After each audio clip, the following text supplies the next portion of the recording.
কার এই টাকা না কইতে পারি উঠতে পারছে উঠতে তো খোদার রহমতাই একটু পার হইতে পারে জায়গা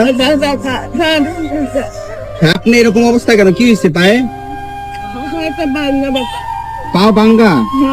ছেলে আছে বাবা ও আগে ঢুকে কিডনি কাজ করে 10,000 বেতন দেয়